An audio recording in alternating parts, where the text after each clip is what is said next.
واتقوا الله الذي تساءلون به والأرحام إن الله كان عليكم رقيبا يا أيها الذين آمنوا اتقوا الله وقولوا قولا سديدا يصلح لكم أعمالكم ويغفر لكم ذنوبكم ومن يطع الله ورسوله فقد فاز فوزا عظيما أما بعد فإن أصدق الحديث كلام الله وخير الهدي هدي محمد صلى الله عليه وسلم وشر محدثة بدعة وكل بدعة ضلالة وكل ضلالة في النار يقول تعالى في كتابه العزيز بعد أعوذ بالله من الشيطان الرجيم فاستبقوا الخيرات وقال تعالى إنهم كانوا يسارعون في الخيرات ويدعوننا رغبا ورهبا وكانوا لنا خاشعين وقال صلى الله عليه وسلم بادروا الأعمال فتنا كقطع الليل المظلم.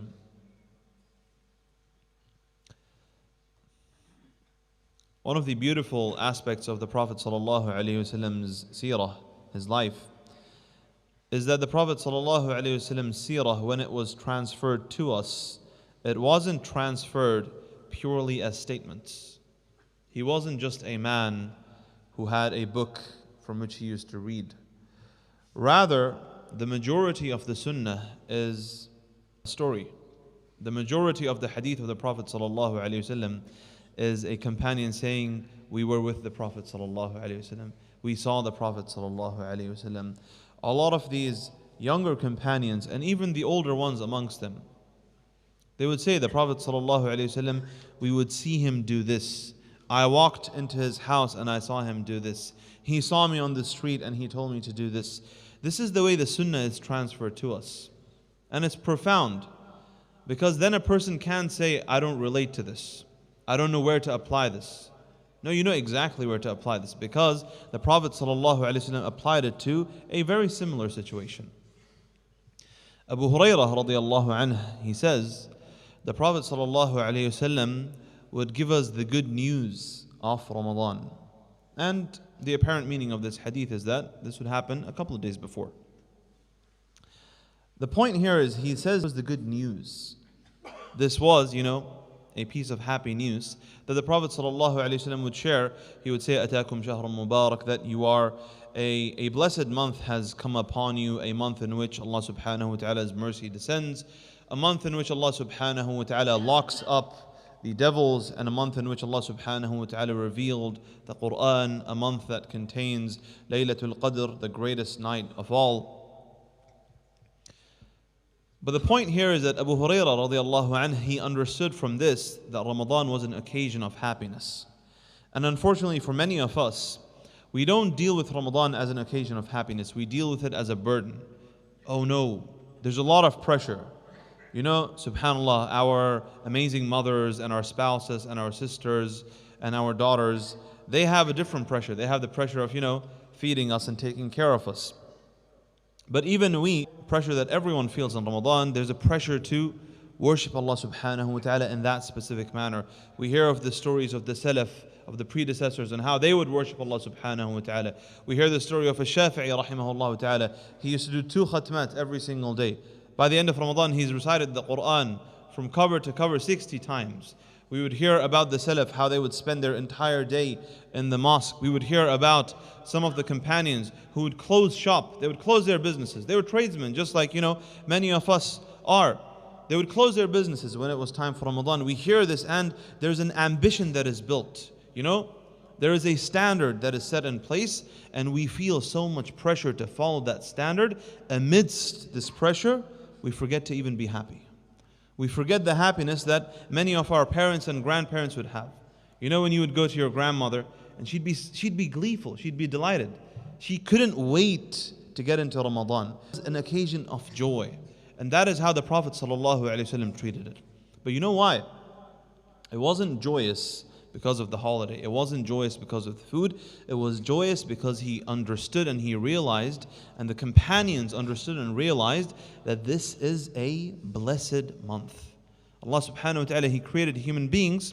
Some are better than others. That is the way Allah subhanahu wa ta'ala has created them. A person of knowledge is better than a person who doesn't. Allah subhanahu wa ta'ala says in the Quran, قُلْ هَلْ يَسْتَوِي الَّذِينَ يَعْلَمُونَ وَالَّذِينَ لَا يَعْلَمُونَ. Are they equal, the one who knows and the one who doesn't? So Allah subhanahu wa ta'ala, He elevates the rank of someone who is of knowledge. Allah subhanahu wa ta'ala elevates the rank of someone who is memorizing the Quran. Allah subhanahu wa ta'ala elevates the rank of everyone, young or old, if they are engaging with Allah subhanahu wa ta'ala in, this beautiful business transaction with Allah subhanahu wa ta'ala. They're raised, they're different. And Allah subhanahu wa ta'ala, He raises and He elevates the rank of some places over others. We know that Mecca is a blessed land, not necessarily other parts of the world. Similarly with timings, there are some months, there are some times of the year where Allah subhanahu wa ta'ala is telling you and telling me and telling all of us, this is a special time. You have to treat it differently. It can't be routine in this month that is coming up. And that is why the Prophet ﷺ says, Shahrun Mubarak. Mubarak means blessed, that there is more goodness within it. And this comes in terms of, the multiplication of reward. The way Allah subhanahu wa ta'ala is rewarding and blessing everyone in this month. When the Prophet ﷺ says that every single night of Ramadan, Allah subhanahu wa ta'ala frees some people from hellfire. Every single night, Allah subhanahu wa ta'ala grants some people their ticket to Jannah. It really puts things in perspective, that there is not a single night that is to be wasted in Ramadan. There's not a single moment that is to be wasted within Ramadan. And that is why the Prophet ﷺ would talk to the Sahaba about Ramadan before it. Because if we don't have a rolling start, we can't just start off the line when Ramadan comes. It's not a drag race, It's a rolling start. You have to go into Ramadan prepared for Ramadan. So we can make use of every single night, of every single moment in this blessed time. And this is the first thing a person should employ, which is their niyyah, their intention. We always talk about intention. It's this superstition in everyone's heart. I don't see intention. We see deeds. We see the money that's being paid. I can see myself standing and my knees are shaking when I'm in qiyam, but I don't really see this intention thing. It's not really tangible, is it? But that's the whole point. That is why it is a worship of the heart. That if a person is so thoughtful, is so present with Allah subhanahu wa ta'ala, that he's spending, this is rewarded for itself. And that is why the Prophet ﷺ says in a hadith that is sahih, he says, إِنَّ الْعَبْدَ إِذَا مَرِضَ أَوْ سَافَرَ كُتِبَ لَهُ أَجْرُ مَا كَانَ يَعْمَلُهُ قَائِمًا صَحِيحًا. Subhanallah. He's saying that if a servant of Allah subhanahu wa ta'ala is ill or travels, Allah subhanahu wa ta'ala will reward him as if he were good in his health and as if he weren't a traveler. Just by his intention. That if a person makes an intention right now, that I want to fast Ramadan imanan wa ihtisaban, in full faith and in full patience for Allah subhanahu wa ta'ala's command, maybe you won't make it for Ramadan.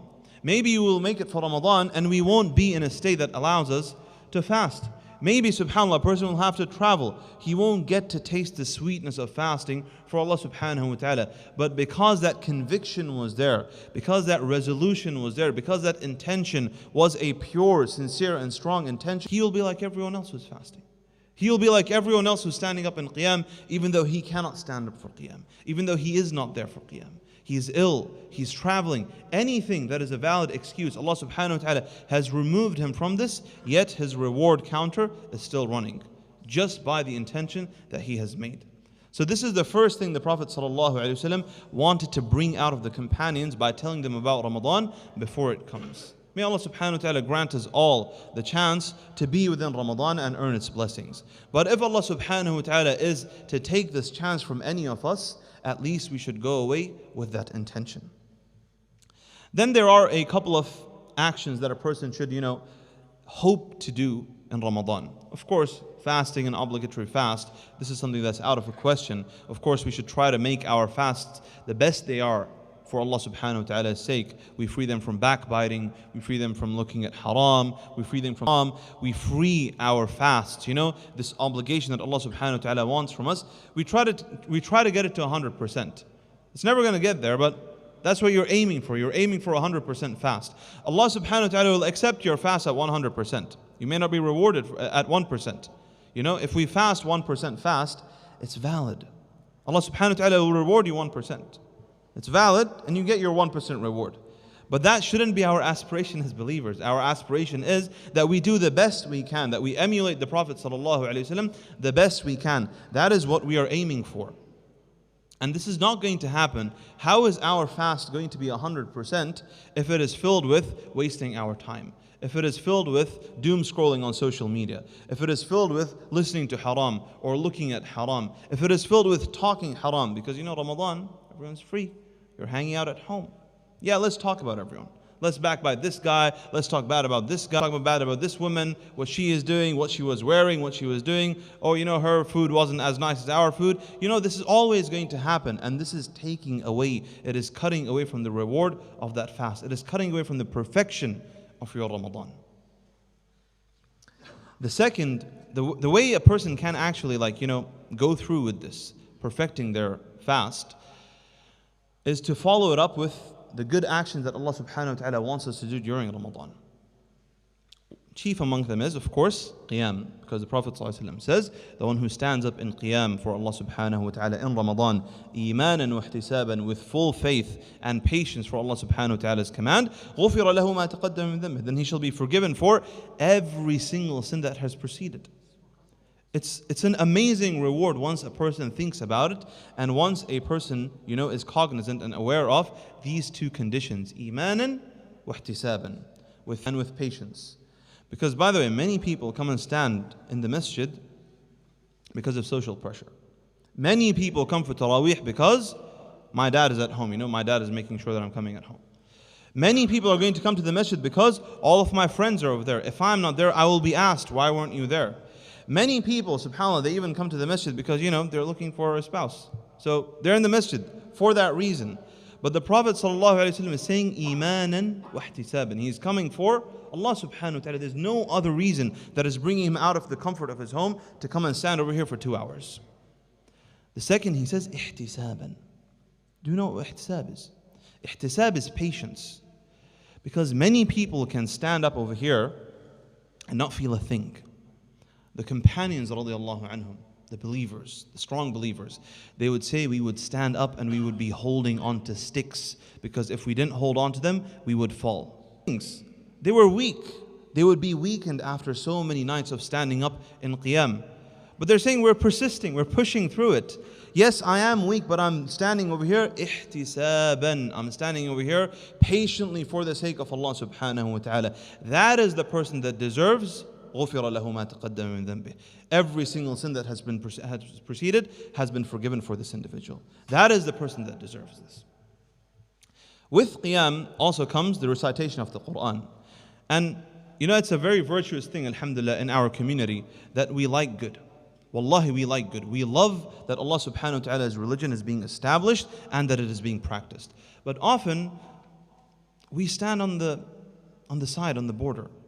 Many people are like, I will facilitate for my son to memorize the Quran. I will facilitate for my son to be a Taraweeh Imam. I will facilitate for my family, my daughters, to go to the masjid. But he won't do it. How come? Why are we on the periphery? Why aren't we active participants in this? That yes, when we stand behind the Imam and the Imam is doing the Taraweeh Khatmah, that is virtuous. The Prophet ﷺ says that a person who is listening and he's listening attentively, he shall be rewarded. But why don't we actively engage in a Khatmah for our own? And that is one of the main things a person should intend in Ramadan. That yes, there is a khatmah that a person attends with the Imam, but there is a khatmah between you and Allah subhanahu wa ta'ala that you hope to see the rewards and the fruits of in the hereafter.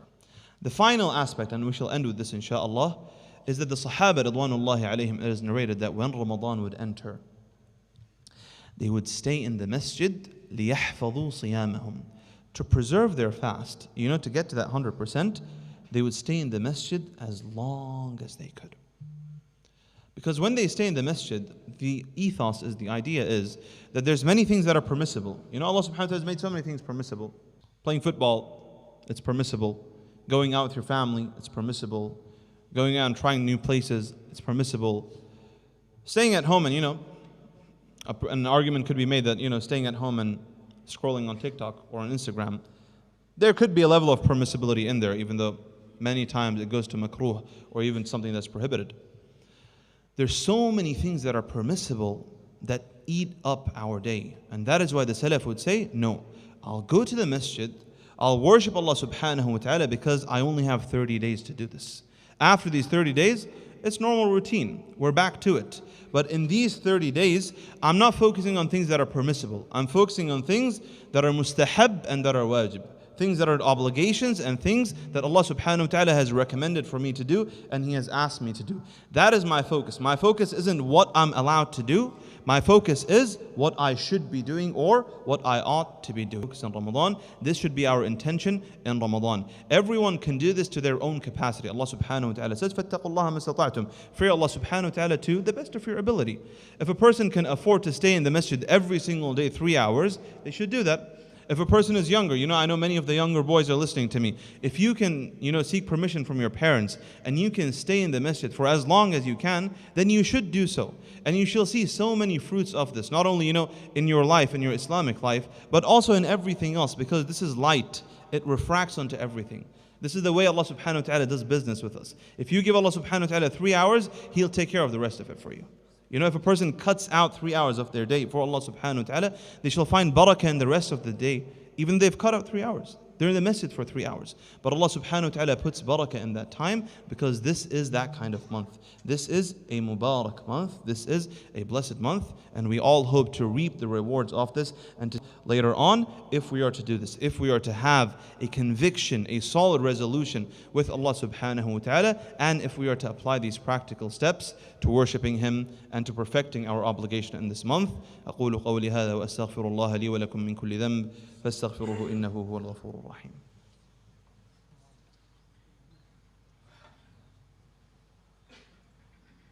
الحمد لله وحده والصلاة والسلام على من لا نبي بعده وعلى آله وصحبه وسلم تسليما كثيرا إلى يوم الدين. يقول تعالى في كتابه العزيز: إن الله وملائكته يصلون على النبي يا أيها الذين آمنوا صلوا عليه وسلموا تسليما. اللهم صل على محمد وعلى آل محمد كما صليت على إبراهيم وعلى آل إبراهيم إنك حميد مجيد، وبارك على محمد وعلى آل محمد كما باركت على إبراهيم وعلى آل إبراهيم إنك حميد مجيد. اللهم أعز الإسلام والمسلمين ودمر أعداءك أعداء الدين واحم حوزة الإسلام يا رب العالمين. اللهم انصر المسلمين في كل مكان، اللهم انصرهم في غزة وفي فلسطين وفي سوريا وفي العراق وفي السودان وفي تركستان وفي كل بلاد يستضعف فيها عبادك يا رب العالمين. اللهم اغفر للمسلمين والمسلمات والمؤمنين والمؤمنات الأحياء منهم والأموات برحمتك يا أرحم الراحمين. عباد الله، إن الله يأمر بالعدل والإحسان وإيتاء ذي القربى وينهى عن الفحشاء والمنكر والبغي يعظكم لعلكم تذكرون. فاذكروا الله العظيم الجليل يذكركم واشكروه على نعمه وآلائه يزدكم ولذكر الله أكبر والله يعلم ما تصنعون. وأقم الصلاة.